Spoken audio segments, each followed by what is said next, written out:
on sculpting, and there's a bunch of resources on the back. So first off, I'm going to tell you a little bit about how I set this up to start with, because I blocked everything in before, because the blocking in actually takes a long time. So inside this, there's a wire armature, and it's to hold the shape. So it goes up into a round ball of aluminum foil that's covered with epoxy. And then this sort of a little cross piece right here for the shoulders, and then down into this bit of epoxy that fits into the base. Mm-hmm. Now all this is set up so that eventually when I go to mold and cast it, all of these pieces will be molded separately, even the horns come out. Oh, cool. And then they'll fit right into the little sockets. Now if you're doing a one-of-a-kind piece, you don't need to worry about this. Just to worry about it, not cracking. But since my pieces all get molded and casted, I need to make sure it can be molded in parts that it won't get stuck in the mold. And all I did was I laid in clay over the armature, so they're blocked in the basic shape of the skull. And you see I popped in little eyeballs. These are actually stone beads that are just happen to be the right size. The same ones I used in her. So this is actually part of a pair, obviously. They're the equinox fawns. So this one's spring, this is going to be fall. And she's got all sorts of flowers. She's going to have flowers everything around here. And he's going to have the same thing, except it's going to be autumn leaves and like acorns and stuff. So we're going to get a little bit of clay out. Nice and warm. Some of it's warm. There we go. I gotta be careful because this is a crock pot and sometimes it gets a little too warm. I burn my fingers. The other way to do this, and the way a lot of people do, is this clay actually comes in an oven-proof container and you can pop it in an oven or a microwave. Just like the crock pot, it's a little simpler for me and I can stick it at my desk. I don't have to go back and forth through the oven or the microwave. Put in a little bit for the nose. And what I'm going to do is I'm going to do a little bit and then I'm going to turn it around so you guys can see. Because unfortunately, I can't really sculpt at an angle where we can both see very well. It'd be a little easier if I was doing something larger. But just a little clay in there, who knows. And I'm going to put in... You don't think of it when you look at a face, but where the teeth are and the lips, there's actually muscle there, so they stick out some. So we're actually going to put a little disc of clay right under where the nose is. That's going to be where the mouth will be.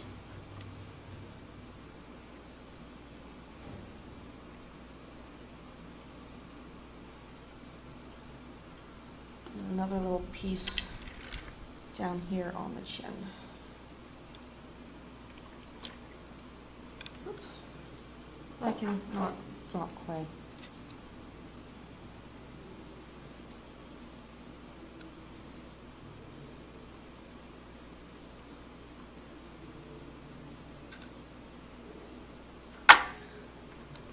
This is also the other benefit of having it come apart, is that I can pick it up and turn it at whatever angle I need it. And sculptor friends of mine, the Shiflett brothers, they are absolutely amazing. And what one of them said, and I can't remember if it was Brandon or Jared, is that their job is basically pushing clay around until it looks right. Just, pretty accurate. It's a lot of what it does. You put a little clay on, you blend it in, think, does that look right? If it doesn't, you take it back off. If it does, you keep going.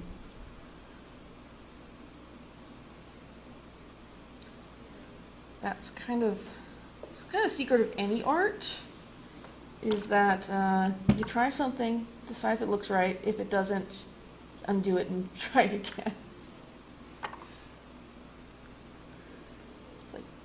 It's another quote. I have no idea who said this one. It's another artist. That 90% of what you produce you're going to hate.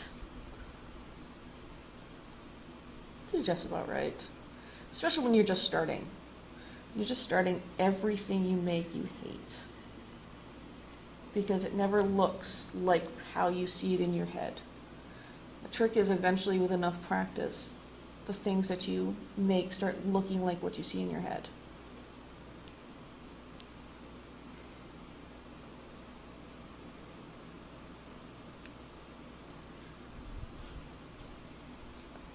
Blend out the nose.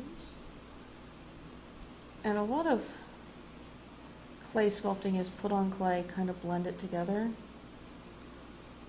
And see if it looks like what you want.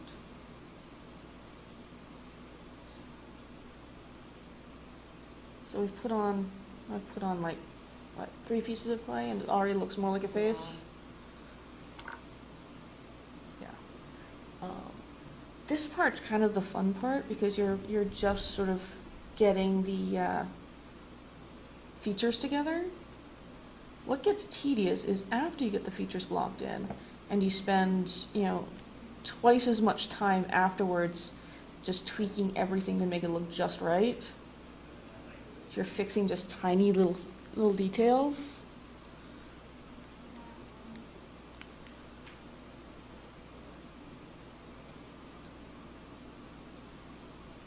And every sculptor will have their one tool that they use for most of their sculpting. Everyone seems to pick up one tool that's their favorite, and they use it all the time. This happens to be mine. And it's one that I used an X-Acto knife and some sandpaper and carved it out of a dowel, like 7 years ago. And it is the best sculpting tool I have by far, other than my fingers.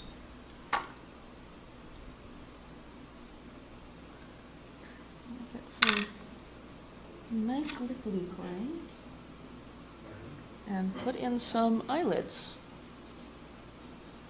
Okay, cool. Yes. You're all set up and ready. We are all set up and ready to go. Okay, People can I'm come gonna do in. another announcement for you. Fantastic.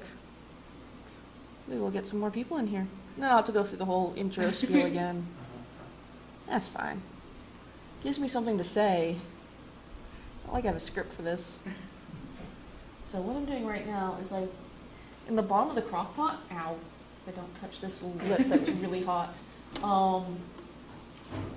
it kind of gets progressively softer as it goes up. The very bottom of the crock pot is really liquid, which is really good for putting in and getting like the eyelids, which is what I'm doing right now. And honestly, all I'm doing is just covering up the eyeball with clay. And then I'm going to go in afterwards and kind of push the clay away from the eyeball. Get something that kind of looks like an eye shape. And then I will get a basic eye shape today. It probably will not be the final eye shape. I change them all the time. The eyes are, the cliche is the eyes are the window of the soul. And so that's always the toughest part of the sculpture, is getting the eyes just right. Getting so that it has the expression that you want for the character that you're creating. Because you can do like a technically perfect sculpture, but if the eyes look dead, if they don't have personality to them, it's not going to pull people in and make them want to look at it.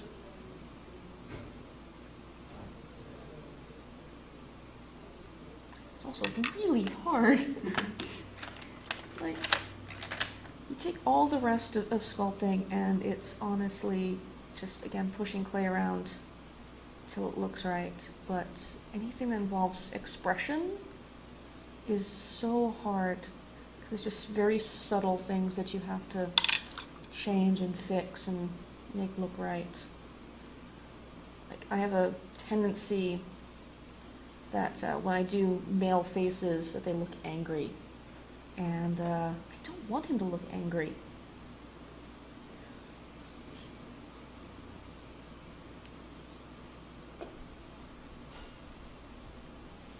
But it's just kind of the way the features go when I try to sculpt. If I want to do someone who looks angry, I can do it no problem. And I have the opposite problem with the female faces, is they tend to end up looking a little nice sometimes, and when I don't want them to. Or I want them to look nice, which is honestly most of the time. I don't tend to do really angry or screaming faces. I tend to go for happy or thoughtful. I should have brought some of my other pieces that are done that are at my table. If you look at them afterwards, I've got Gilbert, who's a little goblin. And he's got this the cutest little sort of thoughtful expression on his face, with his hand on his chin like this. And I'm so proud of his facial expression.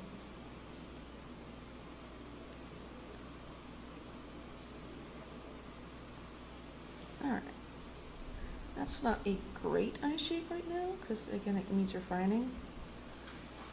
But turn it around in a second, and you can compare it to the sort of bare eyeball.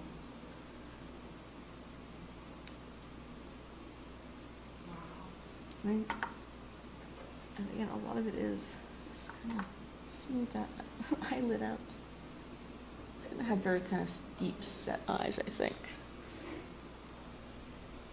So eventually I'm going to sort of build up his eyebrows, make some more jutting out. A little sterner. I don't think his eyes are as deep set as I want right now. So pull the horn out, because I don't want to... I'm just going to push the eyeballs back in the head a bit. It's hard because clay is really cold right now. That's better. The other problem with eyes is I like using an eyeball form like this rather than trying to sculpt it directly out of clay. But sometimes you don't quite get the depth right, and you're gonna have to push it, and you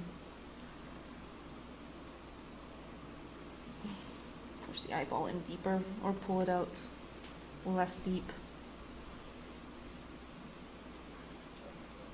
A lot of trial and error.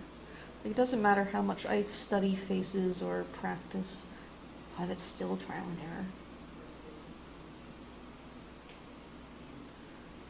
It's a little different if you're like doing a portrait, because then you have a specific face that you're matching everything against. When you're doing stuff like this, that's sort of fantastical. You're making a lot of stuff up as you go. Like in a minute, just because I want it for placement, I'm gonna put some very basic ears on him.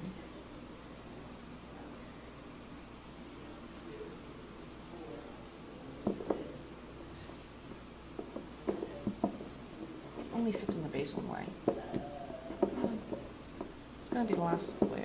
There we go. Some soft line. I'm just gonna make kind of conical shapes, flatten them out, compare them to hers, because his ears need to be about the same size.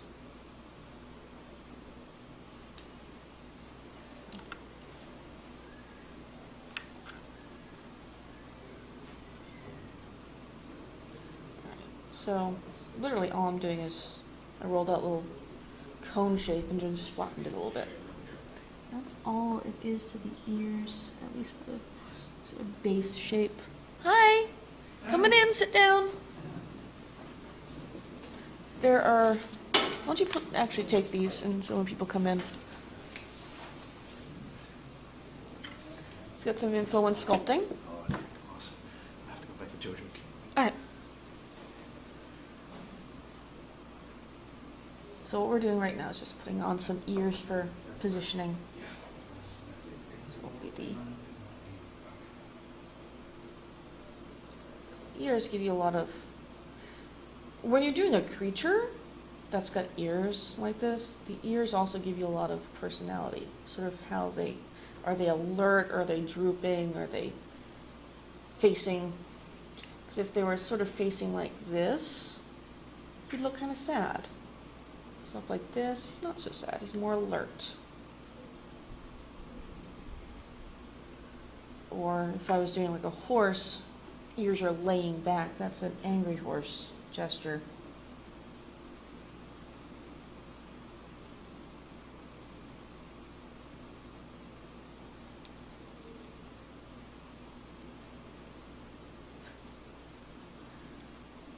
Just blending the ears to the head so they'll won't fall off.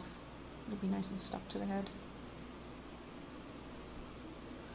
Slightly concerned because it's so cold in here, and I'm putting very warm clay on that aren't necessarily always going to stick right.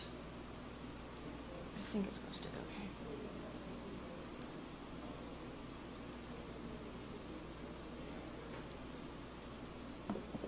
okay. Back up. Let's stick his horns back in. You'll see me take the horns in and out a lot. That's just so they can reach behind where they are or lay it down. So I can't really lay it down with the horns. But see, now he's got some personality with the ears too.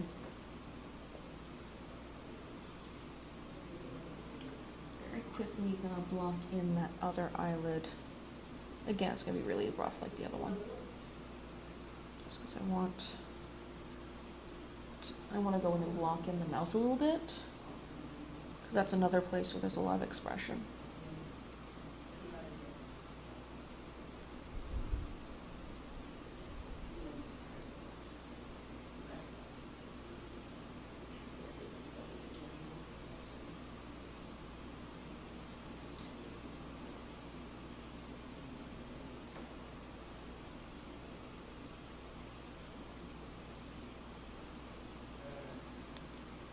If I had the ability and everything, I'd have brought a screen so I could have a camera facing down on what I'm doing.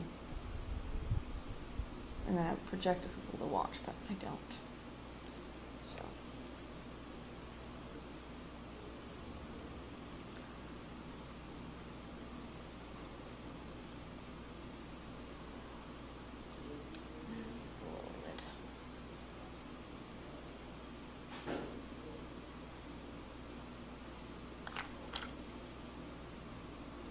This is another sculpting tool that I made. I make a lot of my sculpting tools.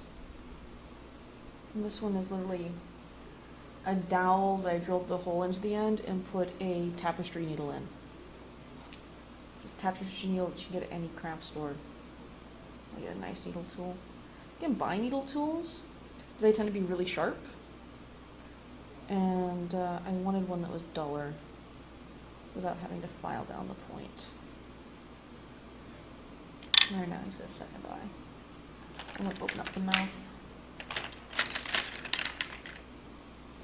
So, to open up the mouth is just cut right along here, right along where the opening of his mouth will be. And then, I'm actually going to switch to control this. These are actually painting tools that are silicone tipped, and they're really cool. Also, this is a bigger version. Just looks like a little chisel, and I love these. Not great when the clay is really cold like this, but they're really good for just sort of pressing down and getting the lips.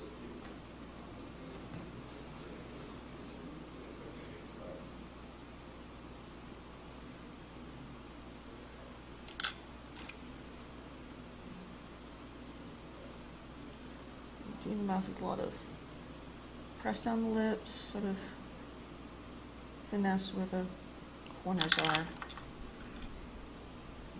Some shape.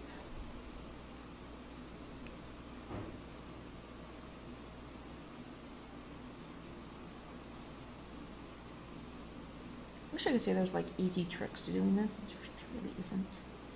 Just kind of figuring out what the shape is and finessing it in the clay.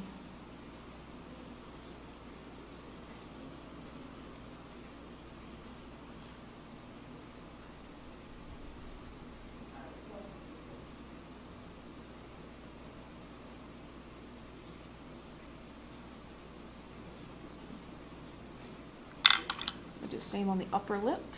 Just gonna sort of press the chisel in and press up to make the upper lip.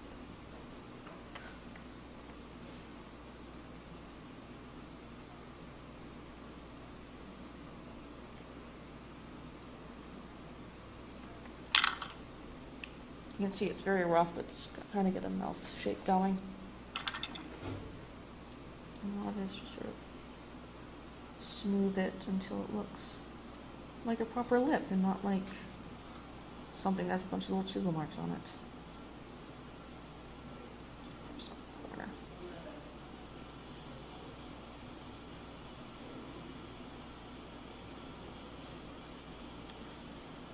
And then I need to form that little dimple right here.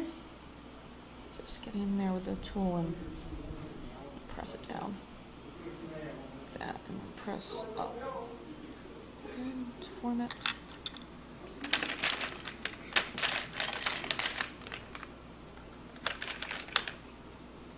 This is a nice thin edge.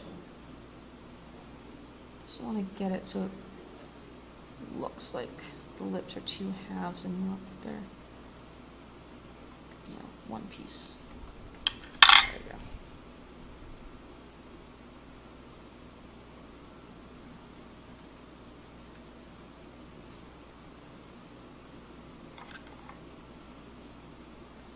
Fiddle with it. This is right. Which it's not going to be for weeks. Like I have friends who are sculptors and they can knock out a face in 20 minutes and it looks fantastic. I am not that fast. I take a while. I'm a bit of a perfectionist, so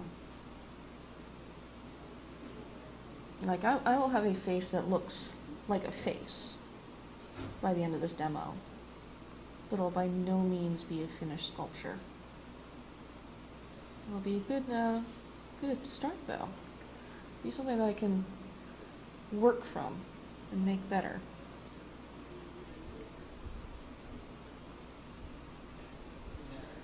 A lot of this is, you have to kind of study faces.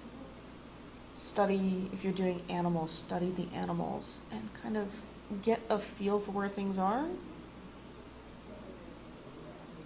Like, until you start sculpting, like you don't even necessarily, sometimes you might notice this if you draw. Don't always, but I didn't really notice it until I really started sculpting, is that this little divot right here is really important to the expression of the mouth.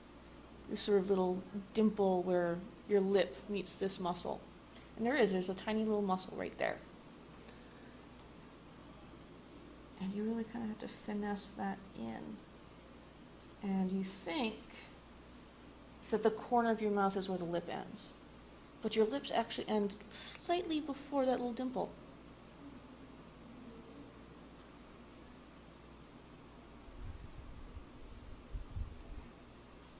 And some of it is honestly like sitting in front of a mirror and actually feeling your own face. Because sculpting is very tactile and you want to feel like, okay, so the angle of from my nose down here is like this. And so when I feel it on the sculpture, it feels like that. So a lot of sort of teaching your hands to know what feels right. Now, some of that is also just me. I don't have very good eyesight, which doesn't make sense for an artist, I know. My eyesight's actually pretty terrible. So being able to feel what I'm doing and have a sense from the feel that it's right is pretty important. Or, I have the lamp here, let me turn the lamp on. You'll hold it and take a lamp or a little flashlight. I'll take a little LED flashlight and I'll put it around at different angles and I'll watch how the light changes to make sure that the angles look right. Sometimes when you're looking straight on, wherever your lighting is, it'll hide pieces. So you get a lamp or a flashlight and you kind of work it around and see how things look from different lighting. Actually, keep the light on because it's a little dim in here. There, I finessed the mouth a little bit more. Not quite enough on this side. But you can see what I mean about that little dimple at the edge of the mouth and how it helps create the expression of the mouth.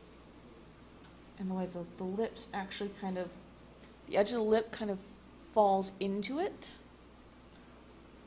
rather than ending there.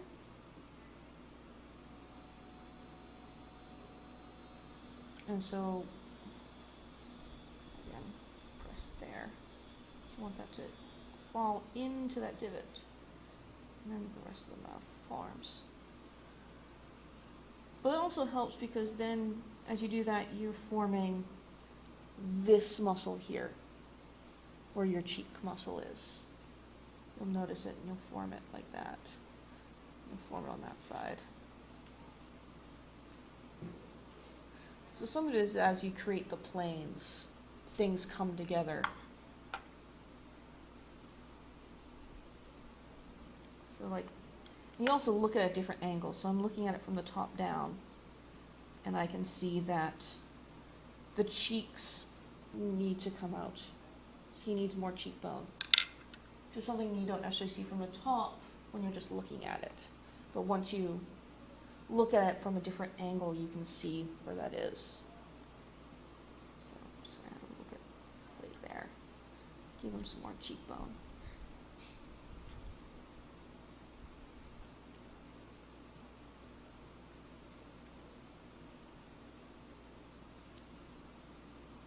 And his chin isn't quite even. It's a little fuller on this side than this side, so add a little bit more there. That's the other reason to turn it around.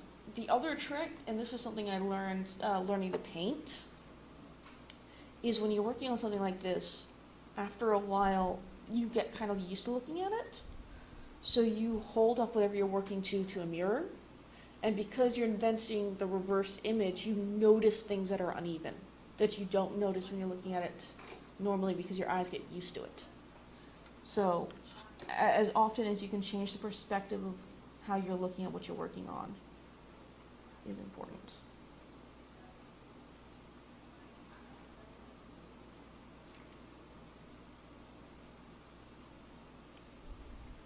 Does anyone have any questions? Or something you'd like me to talk about?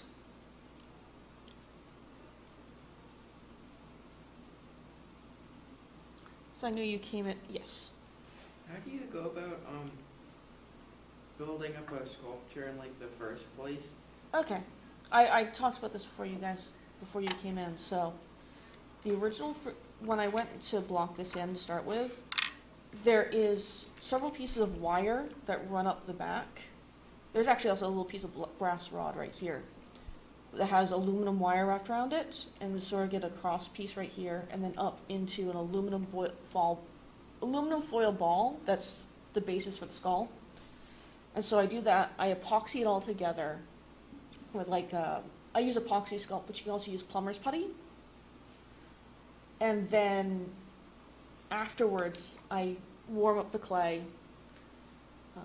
If you use a softer clay than this, you don't necessarily need to warm it up. This is a very hard clay when it's cold, and it's really cold in here. So you need to warm it up. But otherwise, you just you start laying on, basically, you form out, grab a piece of clay, sort of flatten it out with your fingers, and lay it on. And then you just sort of build it up until you get the rough shape of a head, rough shape of a torso. And then you start adding in the detail and figuring out how things are going to go. Like, looking at him right now, he has no collarbones. So I roll out a little noodle of clay and lay it where I had sketched in with my little needle tool where the collarbone should be, but I hadn't put it in yet. So I just roll it out and put in where the collarbone is. And that's just a rough guide. As I go, I'll add more clay to the collarbone. There'll be clay here that are the tendons in the neck that'll lead down to just above where the collarbone is.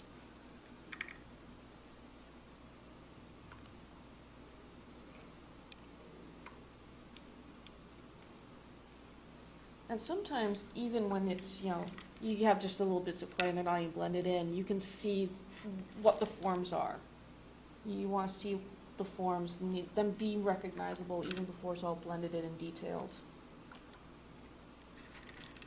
So you can see that these are the tendons in the neck. And that up here are the muscles of the neck are a bit uneven, so I'm gonna add more muscles to the neck that are these right here, I think these are the trapezius muscles. They are. Yeah, I'm not great with muscle names. You're right. I should probably say it because it's right here in my book. Do you use the book as a guide? I do use the book sometimes as a reference for if I just need to check things. Right. I don't necessarily pay attention to the names, I look at the forms. Did you take anatomy or did you learn this on your own? I learned this on my own. Very good. This book is fantastic. This is Yes. Atlas of Human Anatomy for the Artist. It is, when was it originally published? It's really old. It's still being used. Oh yeah. Really good book. It was originally written in 1912, and it's still in print. It's because It's we have not fantastic. changed. No, So these are all very good. it's fantastic, and it was specifically done for artists. I have 2 sculpting books at home, Sculpting the Human Figure and Sculpting Animals, Okay. that were originally published in 1915, and they're still in print. Yeah, I bought good. my copies a few years ago. A sculptor was named Edward Lanteri. Mhm. They're amazing books. I absolutely love them. They're actually on the little sheets. Oh, if you want, there's sheets with Oh, info. okay. You know, I came a little bit late, but you're heating your clay, right? Yes. And what kind of clay? This This is is- marlin clay? This is monster clay. What? Mustard clay? Monster clay. Monster clay. Okay. Yes. That's the brand name. All right. It's an oil-based clay, All right. but it's an oil-based clay with a high wax content. So you warm it up. When it's cold like this, it's rock hard. I Okay. mean, you can hear it. It's rock. I'm not making any dent to it. So you don't dry it by heating it? It dries No. on its own? This never dries. It does not dry. You have to make a mold of it. Gotcha. So when these 2 are completely done, I'll make molds, and since you just came in, I'll show you how these are put together. These are all done with pegs. These made out of epoxy. So these are all socketed together. So when I make the molds, this will be one mold for the base. Okay. Each horn, the horns will probably be one mold, but they'll be like in a mold together like this. Mhm. And then the bust will be one mold. This is stunning. So then I'll cast them up in resin and put it all together.